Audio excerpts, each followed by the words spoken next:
Hello everybody, welcome back to another stream / video, and today we're discussing the F1 race yesterday. Charles Leclerc won, if you haven't watched it already, which you should have by now at least. But I've got some co-hosts and guests to bring on to discuss the F1. First, I'm going to bring in Kira. Hello, Kira. Hello, how are you today? I'm good. How are you? Very good, thank you. Thank you for having me on. Thanks for coming on. And then here, Adam. Hello, Adam. Hello, good to be back. Thanks for coming on, Adam. Now, how was everyone, just going off topic, how was everyone's weekend? Yeah, good. Busy, very busy. I think there was lots of sport going on. I think everyone wasn't really sure where to put their eyes, what to watch, but I think we all got through it quite well.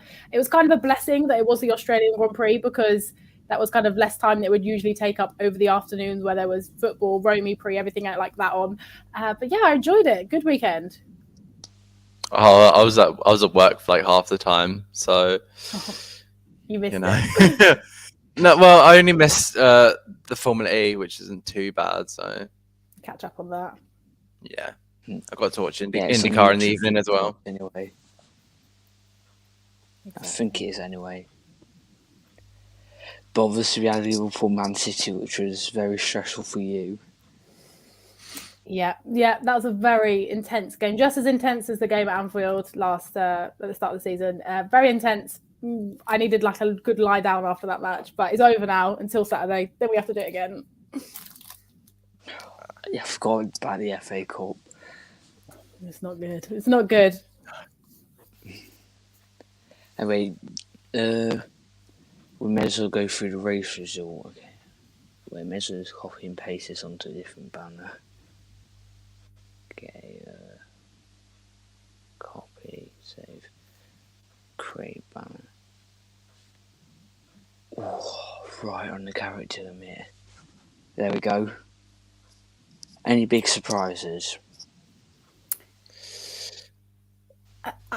I'm inclined to say that the McLarens were kind of a big surprise, just because of the pace that they have, or the lack of pace they've had with Bahrain and Saudi. I think that this is actually a really good result, and for them to be running there so well, and they didn't really have any challenges from anybody else around them, I would say it kind of is a surprise. You know, they were qualifying like out in Q1, Q2 in Saudi, whereas now they're actually, you know, getting really good points for the team. So I would almost say that is a bit of a surprise. Adam? Yeah, with my microphone on. Yeah. Yes, I'm just making sure. Yeah, I think I got to agree with the McLarens. Like, you know, they were all the way back in like the bottom half of the field back in Bahrain, and we're like, oh, this is gonna be a long haul for the Woking based team. I think also Magnussen, I thought he would do a little bit better, but yeah, 14th. It's not too bad, but I think Magnussen was wanting points this race, as the Haas can prove it's there. So yeah, he'll hopefully be bouncing back for Imola.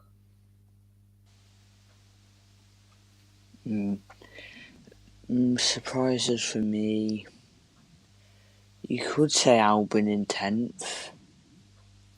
It was very good little stint, wasn't it? Nobody thought he was going to pit, and then he done it, and he actually stayed in the points. I mean, I thought they're going to wait. You go ahead, Adam. Sorry. I was going to say I thought they were going to pit out in the safety car. They had twice when Vettel had his little moment and Verstappen's retirement. You just thought, surely everyone's pitted by now, and then you just realise Albon's gone on, continued out on those hard tyres.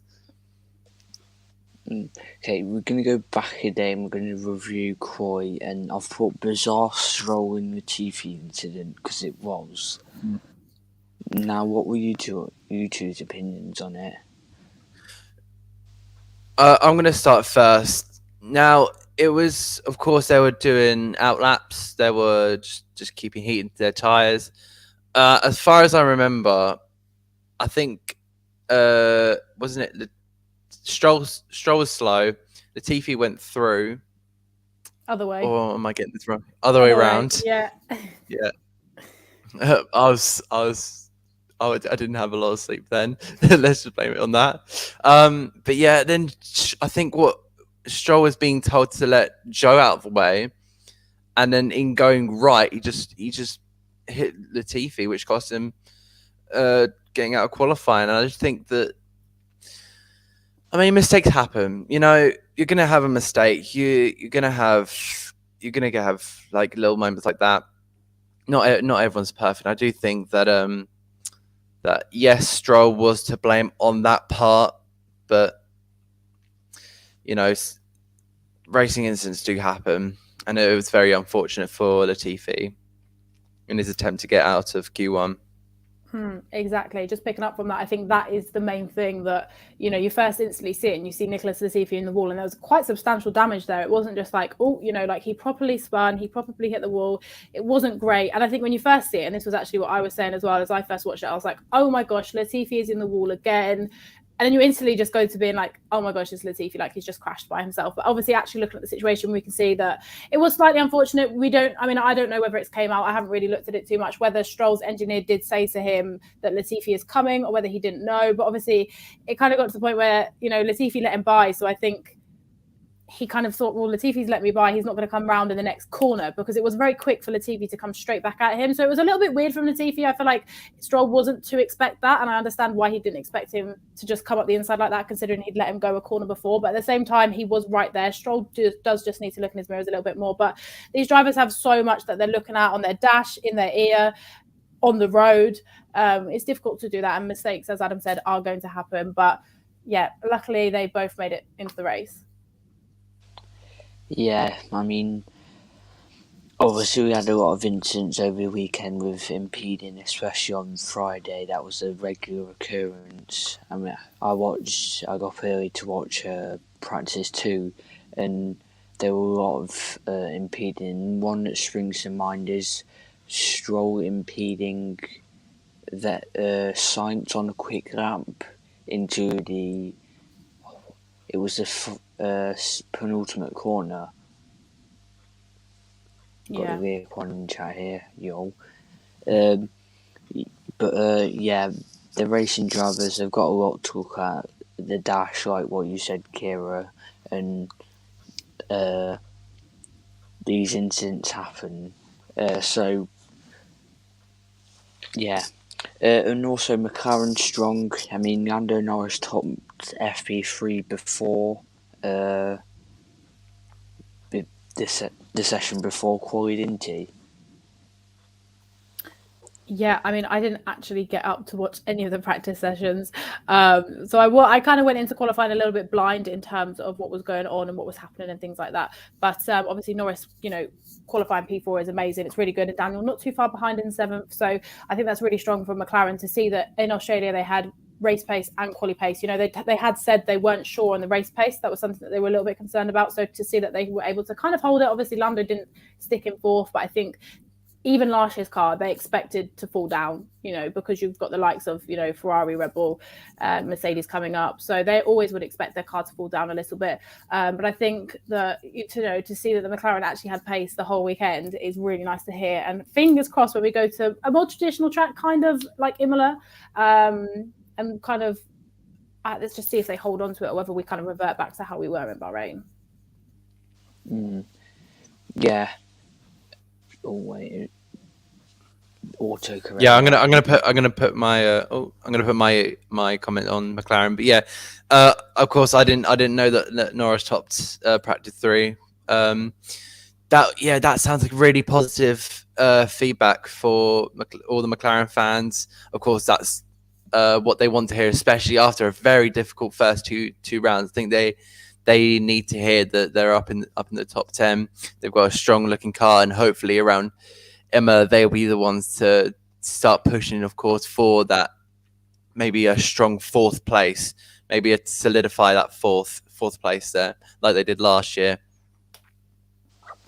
Yeah, I mean, McLaren, I don't think anyone expected them to be as high up as they were after Bahrain and Jeddah, after getting knocked out in Q1 and Q2. Obviously, I think Lando was like not far off getting into Q3 in Jeddah, but then I think he got knocked out by George Russell. I think it was, and then I think Lando came, was it like 6th or 7th in Jeddah? Not quite sure, but I Not definitely know he got 7th. top 10. Yeah, just behind Ocon. Yeah, because there was a drag race line that we were on about last time. Jeddah does love a good drag race. Now we move to the main race. I mean, very early start time of 6 p.m. In fact, I may have overslept and missed the first 10 minutes. Oh my gosh, that's not good.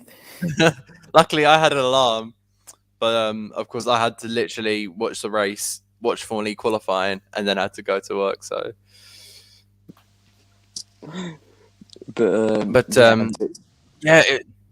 let's start at the beginning of the race. So, of course, Charles Leclerc lining up on pole alongside Max Verstappen.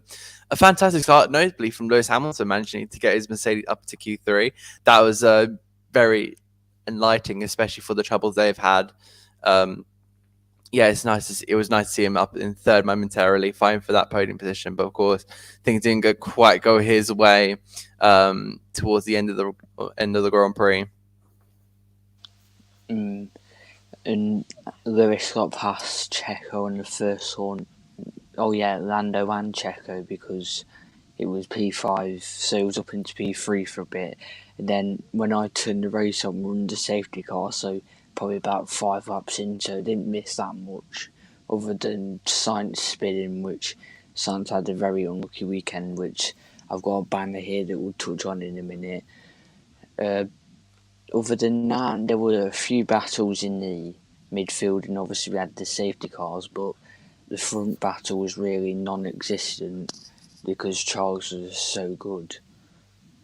Absolutely. Weekend. He just went, didn't he? Like, there was just nothing. It was almost one of those things that you call the Lewis Hamilton-esque, where naturally Lewis, and in the past he has just gone, and like you don't hear from them the rest of the race, and that's exactly what happened with Charles.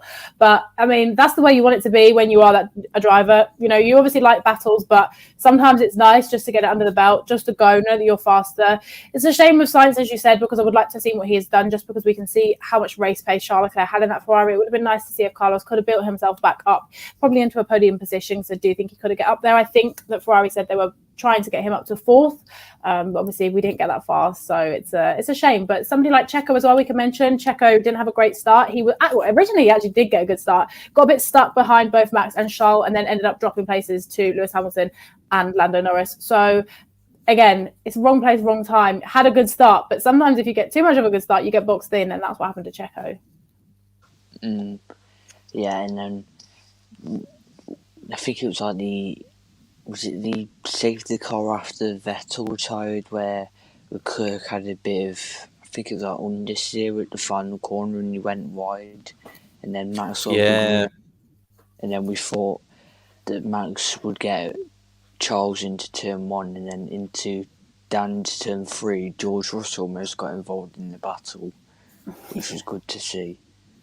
It was good, wasn't it? It was good. It's always good when, you know, the leader kind of makes a little bit of a wiggle, gives you a little bit of surprise, something, you know, when you see the gap closing, it gets to under a second, you know, the DRS starts coming out. It's really quite exciting. But he managed to hold himself quite well, and they didn't really battle.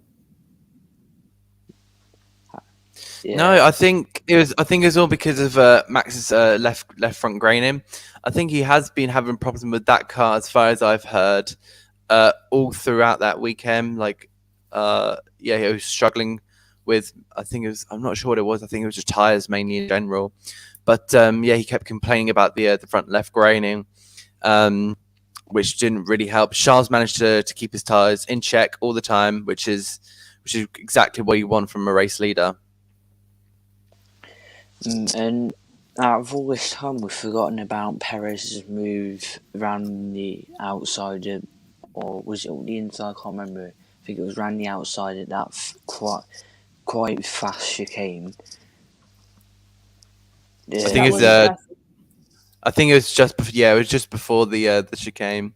I think maybe Lewis was trying to size him up a little move, because I know that Lewis is actually, I would say, one of the smartest in the business there. And I think what he's trying to do is get Perez to have a bit of a tighter line into the second corner to try and maximize his exit and try and get Perez down that straight. And then, of course, that happened, and then the safety car was called out, and that what got George Russell in front of them two momentarily. So we may as well go on to it now. Sainz unlucky weekend, qualifying P9 and then spun out in the race. He qualified P9 because I think he was on to match Leclerc's time in run 1, but then obviously Alonso spun, which meant he couldn't complete his lap. And then what happened in the second run? I can't remember. Did he make a mistake or something? Because he ended up like 1.2 seconds behind or something. I don't know whether... Did he get caught out with... No, I don't know. I remember them saying, but I can't remember what it was. No, I can't remember either. But yeah, it was very surprising to just see the results and see Sainz all the way down in 9th, especially with someone who really wants to compete for the title. A lot of people are saying that Sainz is definitely a championship contender this year, and it's really not what you want, especially when you've got a fantastic opportunity. You showed in that team last year that you can fight your teammate fairly as well without getting into an inter-team rivalry.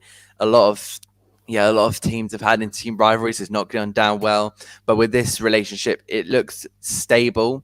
But from other videos, I've seen that Sainz is not been happy at all with this weekend, and I do not blame him. What else has he also said? Yeah, he's just overall, it's just a disappointing weekend for Sainz. He'll be wanting to bounce back in Imola and hopefully take his first win at some point early in the next few races. Yeah, absolutely. And, it's not good for him because Ferrari do have the best car in Formula 1 this year. And, as going into the season, and I think of you two, we're all in digital media and we're all within the motorsport community, and we can all see that pretty much 99% of F1 YouTubers' predictions was Carlos Sainz world champion. And I think an element of that does come down to the fact that people have been underestimating Charles Leclerc for a while, and that is a bit of a problem. And that's kind of where I was sitting thinking, like, hang on a minute, Carlos Sainz is great, but we've got to not undermine Charles Leclerc and what he does. But like you can see here, Charles Leclerc has got 71 points and Carlos Sainz has got 33. Like, that's already a massive, massive gap. Not Sainz's fault entirely that he spun out, but when Charles is consistently performing every single weekend, they don't have reliability issues. They have a very sturdy car. Unlike Red Bull, they have a good car. Carlos needs to be on it at all points. But, weekends like this do happen. We see this. It's natural. And hopefully he's got his out of the way at the start of the season, so then he can have a good run of form and catch up to Charles, because we want to see a battle for Ferrari. And also we've got to remember that he probably is going to be fighting maybe for his seat at the end of the year. He was only on a 2-year deal anyway. Mick Schumacher is coming up, and it will be Mick Schumacher's seat at some point. Whether it's this year, maybe it's another year for Sainz, but either way, he's really got to step up this year in case, Ferrari do look elsewhere, aka at Mick. Yeah. Now we're going to move on to Mercedes promising signs, strong race pace and a podium for George Russell. And obviously we saw at the start of the race where Hamilton got past Perez. Perez got past him, but then Hamilton was like 2 seconds behind him or something, and then he managed to jump him in the next pit stop, which was surprising, and it looks really promising because of these upgrades that are going to be coming in these next few races. Yeah, I am really excited about these new upgrades. I think they're going to be great. I think, even now, like we were thinking, nothing's really going to change till Imola, nothing's really going to happen. But actually, this weekend was great. And as you said, there was no element in the Mercedes race pace where they just dropped off. They were always there. And that is really key. That is really, really key. And I think that'll be really promising for them. And hopefully these upgrades are actually upgrades and not an accidental downgrade. But I'm sure they do understand the car now a little bit. They know what they need to do. So I'm really excited for Imola. I think hopefully once they can kind of fill that void and get themselves up there, they can easily be fighting, because, the car, the car, we've got to remember, the car isn't bad. The car is still the third best car on the grid. It's not a bad car. It's just not a Mercedes, you know. It's not a classic Mercedes. So hopefully with the upgrades, they'll be back up and running quite quickly. Adam? Yeah, fantastic. It's great to see that Mercedes they're taking strides, exactly what they need in order to be up there with that battle. Of course, I'm going back to what Lewis Hamilton said about Red Bull and Ferrari being in another league, and he is genuinely right. I believe that, because remember at the start of the season where everyone was like, "Oh, Mercedes are going to have the fastest car." They always say this, blah blah blah, and then you realize, wait, they're actually the third fastest car. They've got stuff to do. And of course, we've seen them off the pace. We had that Q1 exit for Lewis in Saudi Arabia, and then we've gone to Australia, where I say they're starting to. Their car at the moment is suiting street circuits, of course, because the porpoising wasn't a massive issue. I would say it was only down to that fast left-right sweeper that we really saw the cars bouncing along. In terms of the drivers, yeah, Lewis definitely deserved a podium. George, fantastic. We're loving seeing George Russell on that podium. I'll say for reals. I don't really count Spa, unfortunately. Sorry, does. George Russell fans. But yeah, this is great Kickstarter now that Mercedes can bring in their upgrades for, I think it's Imola and Spain. And hopefully they will be right in that pack. I do want to see a three-way fight, and maybe some of the teams, maybe Red Bull not having to worry about Ferrari and having to worry about the pace of the Mercedes next few coming races. Yeah, I mean, so far, Hamilton was 6 tenths off, 7 tenths off Leclerc in Bahrain, and then let me just get general because I'm just checking the quali times right now. And then Russell was 9 tenths off in Saudi Arabia, and then this weekend they were view results 17.8, 18.8. So that's about a second. So it's been mismatched this season with the Delta to Ferrari in qualifying. But now we're going to move on to Red Bull reliability problems. Another DNF for Max. Could this cost them in relation to the championship? I'm going to go first. I do think this is going to be something that could cost Max a world championship, especially if you find out that he's about 14 points off the championship. You're going to look back to these races and be like, right, we've lost the championship because of reliability. And I do think that is very worrying that's a second retirement for Verstappen in 3 races. You do get quite worried, especially I would be if I was a Red Bull member. Also, if you're looking at the championship, Perez is above Verstappen, and a lot of people have been suggesting that Perez might have to be the one to go and chase down that world title, because if you're going to be, if Max is going to keep retiring because of the engine issues, and he's behind in the championship, but you're still putting him ahead of someone who's more of a chance of winning that championship, you're not going to win it in that way. You're not going to. Yes, Max is your golden boy, but if he's not ahead of Perez, then he's not winning that world championship. So Red Bull might have to start playing strategically, and maybe even having to put Max into play to help Perez. It will be very interesting to see if this actually becomes a reality, because of course they've been with Max for so long. They've almost turned him into the the driver that he is, and to have the reigning champion be over, well, the wingman, I'd say, the wingman in Red Bull to be preferred over the reigning champion. It just doesn't seem right. But if they have to put this into effect, then they have to put this into effect, especially if they do want that world championship that desperately. And I feel like people aren't talking about this enough. I feel like everyone's kind of talking about the Mercedes pace, everyone's talking about that, but like you said, Max Verstappen is behind Lewis Hamilton in the championship, and yes, it's not down to the performance of Max on track, but it's the car, and it's the same. Lewis is performing bad because of the car. Max is also performing bad because of the car. It's just different levels, where one is not a great car but is reliable, and the other one is a great car but is not reliable. And that's what Christian Horner said. I think he was trying to double bluff himself. He was interviewed saying, like, would you rather be in the Red Bull's position or the Mercedes position? And he said he'd rather have a fast car with reliability issues than a reliable car with a slow car. And I'm thinking, I don't know. I think he's trying to bluff himself. I feel like you'd much rather be in a position where, yes, the car is reliable like Mercedes, but the car isn't that fast, but we can work on it. I think that's much, much better in the long run than having a car that, God, yeah, sometimes you can bang out a win, but the next week you might be, pulling over to the side as Max has done.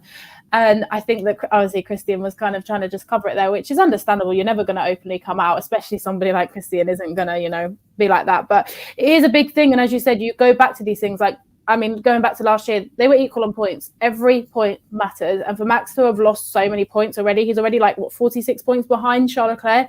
It's a massive, massive gap. So I don't actually know what the issue was with Max's car yesterday. I kind of turned it off after the checker flag and went to sleep, and then woke up and it was just football yesterday. So I didn't really revisit the Australian Grand Prix, but hopefully Red Bull can get a hold on it, because I wouldn't like to see the whole year go to waste because of a reliability issue. But at the same time, that's motor racing. Yeah, obviously, you read my mind there. I was going to ask you, would you rather have a fast but a slow but reliable car, or a fast but have reliability issues?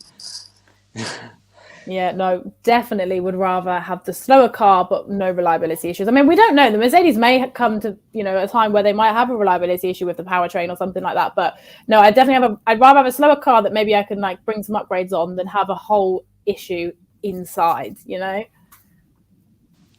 Yeah. Okay, this is going to... Yeah, also go back to... sorry, Owen. It's all right. Go ahead, Adam. Sorry, my sound's being odd. Little delay. So, what I was going to say is that it does come back to, you only get points if you finish the race. And with Christian Horner, his situation, you're not finishing races, mate, so you're not getting any points. I'd rather be in the Mercedes situation, if I'm honest. Mm-hmm. Okay, just going off topic here. Me and Adam have got this prediction where we predict when Max and Charles are going to first collide. I've said Adam said Baku, I've said Imola. What do you think, Kira? Oh my gosh, I don't even know what let me just see if I can get up the rest of the races, because I don't even know what order we're going in. Let's see. Let's see what's coming up. Go on. But one of my friends said, my friend Zach, of course, he said it'll be either Spain or Miami. I was going to say Miami. So I've just had a little look, and it says, obviously, we're going to Imola and then we're going to Miami. And again, we've never been to Miami. We don't know how the track is going to be. We've obviously seen the layout, but we don't know how the cars are going to perform. So it may be a case of getting too close to each other. It is a street circuit. I'm right in saying it is a street circuit. Am I not? I think I am. Yeah, it's like a car park circuit. Yeah, I was going to say, it's not like an actual track. Yeah, let's not have Caesar's Palace 2.0.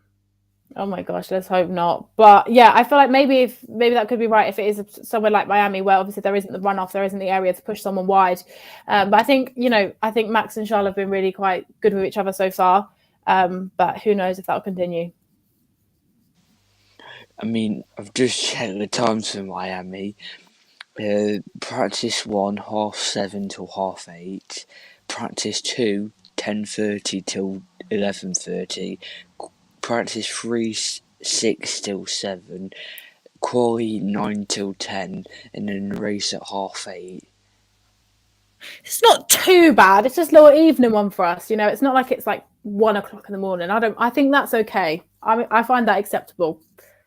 I mean, it's gonna be worse when we go to Las Vegas with early Sunday morning. Exactly. But anyway, what was the next? Oh, Constructors Championship discussion now. Perfect chance to go into the Constructors Championship. Ferrari lead the championship with 104 points. Mercedes second with 65. Then Red Bull are third with 55. And then McLaren are fourth with 24. Alpine are fifth with 22. Alpha are sixth with 13. Haas are seventh with 12. AlphaTauri are eighth with 10 points. And then Williams are ninth with 1 point, and then Aston Martin obviously on 0 points with none of their drivers scoring points. It's really close between like McLaren and Alpine, Haas, Alpha. It's really close in that like bit, Haas, Alpha, and AlphaTauri.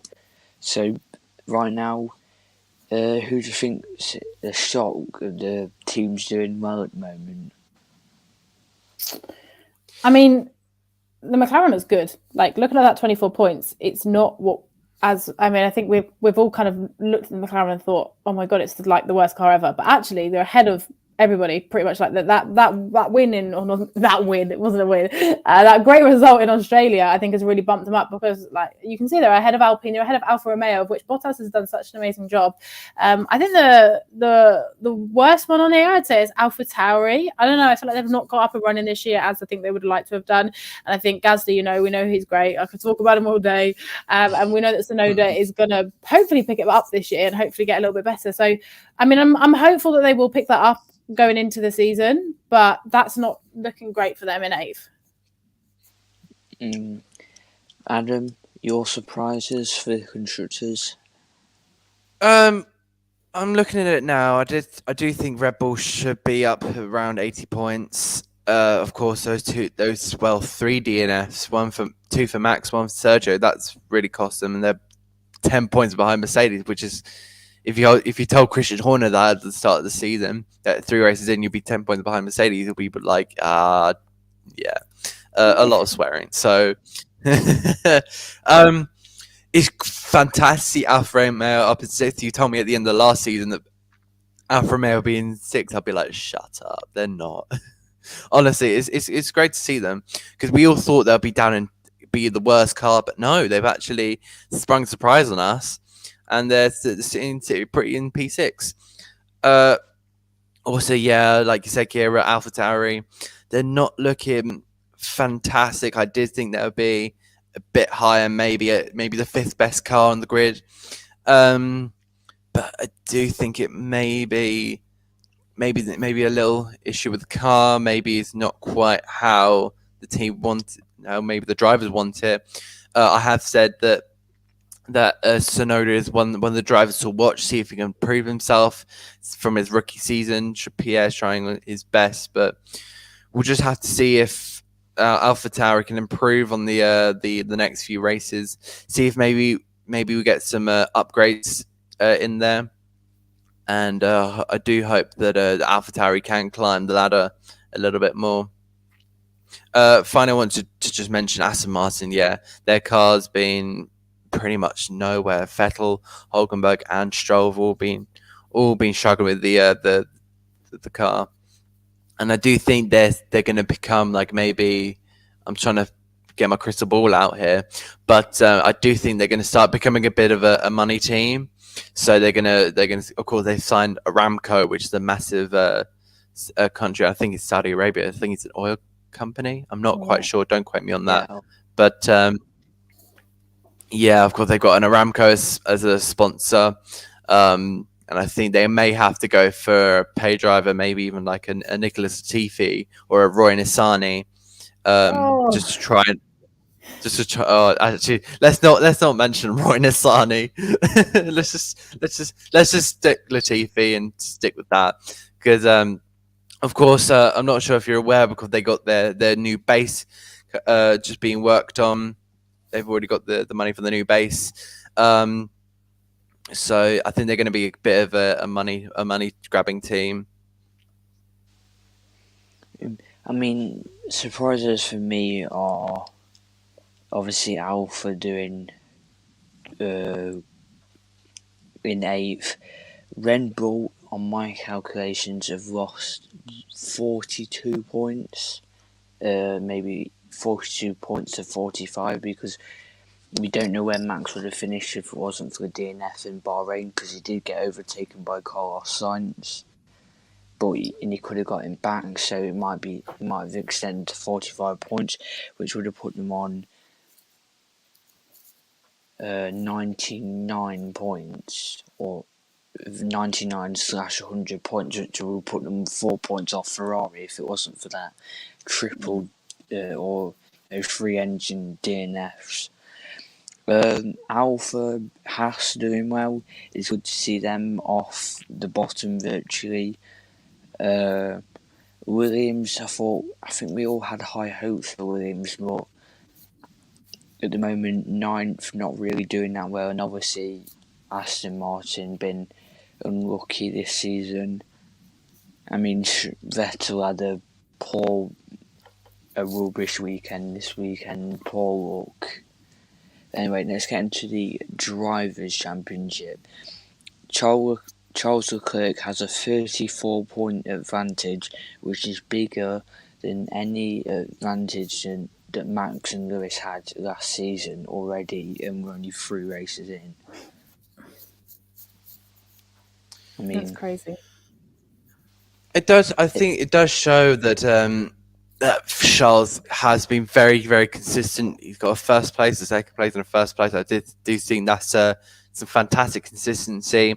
You do also want consistency at the beginning of the season. You want to win early, and I do think this is a great stat for Ferrari and Charles himself. And they've got a great momentum run. And I think they can take this on board with them and take it to the next few rounds. Yeah, absolutely. And I think just going off that, when we finished Australia, and everybody told George Russell he was in P2, he was like, what? I had no idea I'd be in P2. And I think that's where you kind of understand how much Charles is ahead, because nobody from P2 down really knows where they are. Like, nobody really knew where they were going to end up. George had no idea, but I think we were all very clear, and it probably to Charles as well, very evident he's going to be in P1. As you said, Owen, the gap is massive, and it's bigger than anything that we had last year. George Russell, how he's got himself in P2, we don't know, but I'll absolutely take it. But obviously, I'm expecting Carlos Sainz to bring himself back up. I would say I'm expecting the Red Bulls to bring themselves back up, but I really don't know with this reliability whether it's going to continue or whether they're going to be able to put a plug in it. Hopefully, Lewis can get himself up there a little bit, because he is 7, 8, 9 points behind George Russell, which isn't the worst, but it's not the best. So yeah, there's lots going on, but at the moment, Charles Leclerc is off. I mean, even if Max didn't retire from Bahrain and Australia, he'd still be on 58 points, which would put him 13 points off Leclerc. So 13 points isn't actually that bad, but obviously George Russell doing extremely well, 37 points.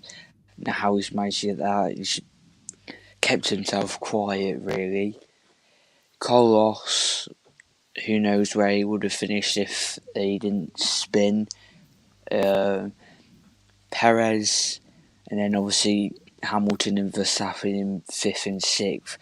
If you told me Hamilton and Verstappen would be fighting over 5th and 6th last year, you wouldn't believe it.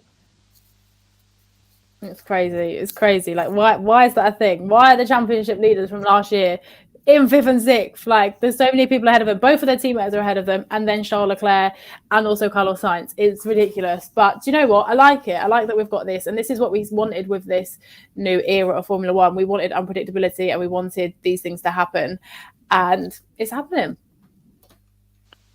I mean, behind them, Ocon 20 points, Lando 16, Magnussen 12, Bottas 12, Ricardo 8, Gasly 6, Tsunoda 4. Hopefully we get like a good midfield championship battle like we always normally do, where the midfield is super close and like separated by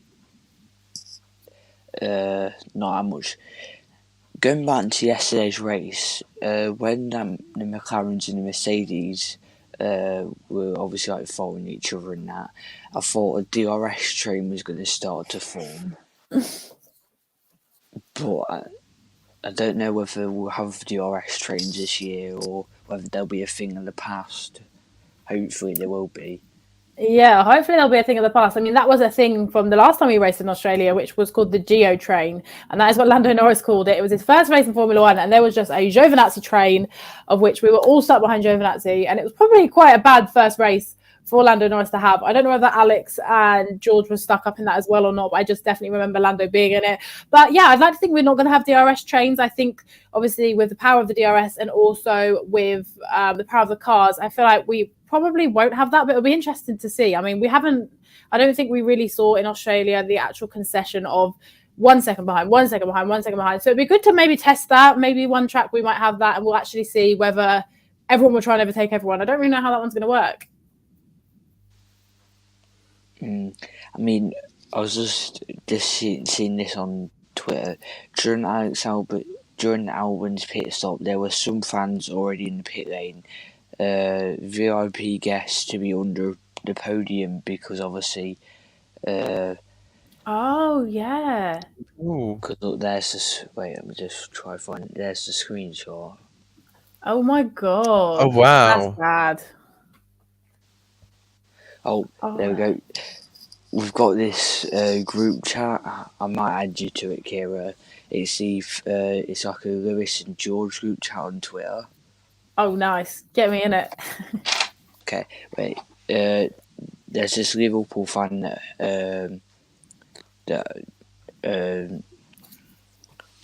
made it. His name's Nathan. I'll tag you in one of his tweets. You can follow him and like just reply to the tweet that he put. What's the next one? Out of all this, we forgot about sprint quali next race weekend. I forgot about this. Honestly. So for Imola, I am with the F Series girls in Manchester, and we were planning our weekend around F1, obviously, and the football and everything. We're trying to plan it. And I think Steph or somebody comes in the group chat and she's like, guys, there's sprint quali. And we're like, wait, what? We completely forgot about this. And I think everybody has forgotten about the fact that there is sprint quali. So now we're having to kind of like think and replan and things like that. But it'll be very interesting to see sprint quali. Obviously, we had it for a couple of races last year. So it'll be interesting to see how they do it. Obviously, I'm very glad that they aren't picking it up as much as I think the rumours were. We'll do like half of the year with the sprint quali, which I'm glad that they kind of have decided that's probably not best. But I almost forgot about sprint quali. I think everybody are kind of in the same boat. I just forgot it was a thing. And next thing you know, it's like, bang, it's back in Imola. I'm like, what? But let's see how it goes. We'll see. Where's the next race, says Jack? Imola. We were literally to talk about it. Yeah. I mean, obviously they've improved the points for this year. Do you reckon that might make a difference to the sprint races? Because before it used to be the top 3 get points, now it's the top 8. Do you think we might see a bit more moves now, like people going for it a bit more? Massively. I think, other people were not fighting and not really doing anything because what are you fighting for? One place up and then you could actually be in the war. Whereas now you're actually going to get points. And we can see from what we've just spoken about, the championship is going to be tight. And there's a lot more people in the battles than there were last year. So I definitely think now that it's top 8, I just think it's got more of a Formula 2-esque to it. And I'm really just enjoying this a little bit more. And obviously the cars are a little bit easier to overtake, which again gives it more of a Formula 2-esque. So I'm quite excited to see how this sprint quali goes. And hopefully we'll get a good battle. Jack said I just joined, so I didn't really know what you were talking about. Also watching Huddersfield Luton, which I mentioned off stage to you before. Adam, so what are your thoughts on sprint quali and whether these points system might make a difference?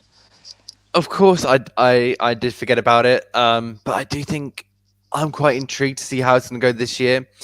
Of course, it's always, I think what we learned from last year, I personally from Silverstone, is that it gives the drivers a time to also learn like where the overtaking spots are. Also, maybe figure out where a driver's weakness or strength is. So that will be quite interesting. I also think that it's good to see that the points have been extended for this year, because of course it was 3 points for P1, 2 points for P2, and 1 point for P3. And of course they've extended it, which I think is fantastic.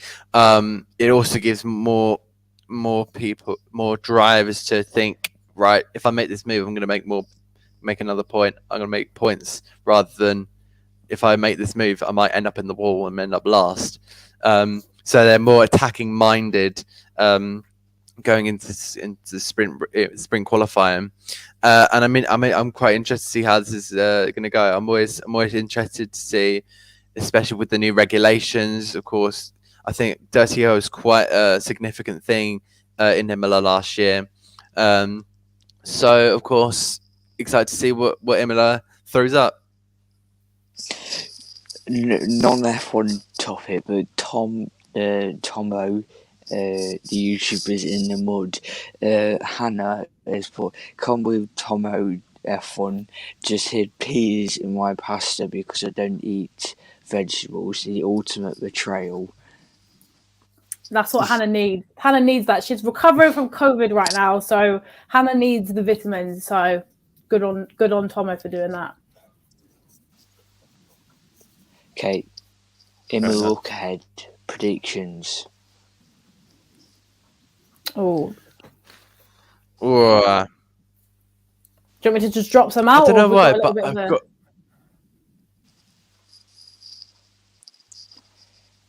Go ahead, Go on, Adam. I don't know.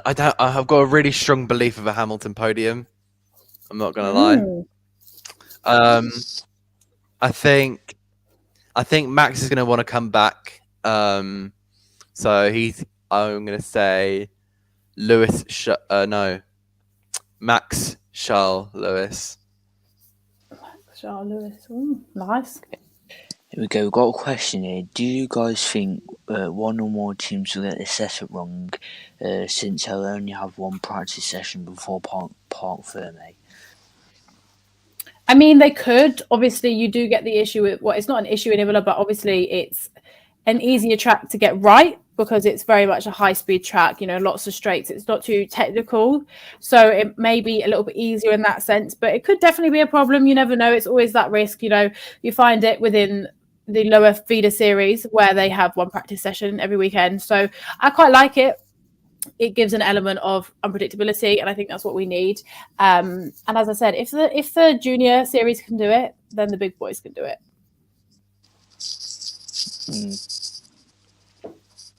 Adam? Sorry, I completely lost my train of thought. No. I don't. Yeah, like you're saying, Kira, I do think there's a risk of getting a setup wrong. We've seen that Lewis get his setup wrong in Saudi Arabia. Of course, if you're saying drastically, no, I can't really see. I can't really see someone getting an Imola setup drastically wrong. I can see maybe setting up the car a little bit too loose. Maybe there's that for maybe one of the drivers, but apart from that, I can't really see a setup going wrong. Okay, now Kira predictions. Okay. I mean, I think it's whoever's got the best straight line speed, and I don't really know the answer. I'm gonna say it's Ferrari. I'm not really sure. I mean, I don't know whether Mercedes are quite going to be there. I mean, saying that, obviously Australia is quite fast sweeping, especially since the changes, and they did perform well there. So it's just so difficult. I've been so bad with predictions this year because I just really don't know what to say. I think obviously other years it's been quite easy to predict what happens, but I mean, hopefully the McLarens don't drop off again. I have a slight feeling they might drop off a little bit. I'm hoping Pierre Gasly can get himself up, but I don't really know. I don't know. I'm going to be really boring and rubbish. I just don't know what to say anymore because I keep getting things wrong. Now, Also, I've been. so I just wanted to do comment on what you said, Kira, about Imola being a straight line speed. I would say you need more cornering. I think you need a car that can take the curbs. Of course, there's quite a few sausage curbs on that circuit, and I think you'll need a car that can take those curbs. So of course, this might be experience from the F1 game. To the amount of time I put quite a low floor on Imola, and then on simulation damage and broken it is one too many times. I'm sure. I mean, hopefully, fingers crossed with these new cars. Obviously, things are a little bit less intricate, and we have the thing where they're a little bit more simplified. So hopefully, we won't have random bits of cars flying off left, right, and centre over the sausage curves.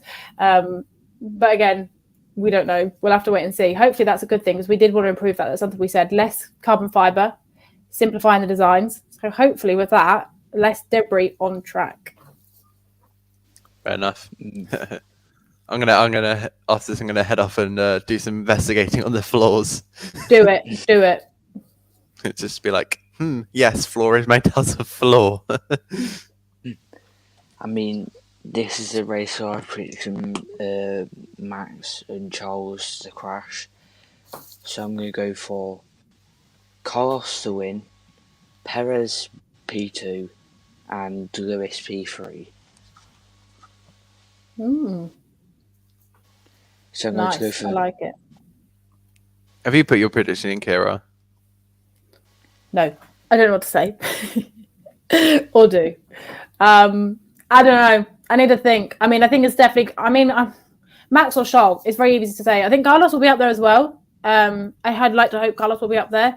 I think this will be a good test, especially in quali trim, if Carlos can get himself up there with Charles, because obviously the first couple of races he hasn't quite been up to scratch with Charles. So hopefully this is a race where he can prove himself. Maybe even a Carlos Sainz podium. Who knows? Yeah, it'd be great to see Sainz back on the podium. Sorry, Owen. Again, Sainz being on the podium, exactly what he needs, especially if he can get past Charles. That would be an interesting. Yeah, that would be good. Be very interesting. Hopefully, a Ferrari battle. Yeah, in Italy. Oh, don't collide, please. No. No contact sport. But I would like to see.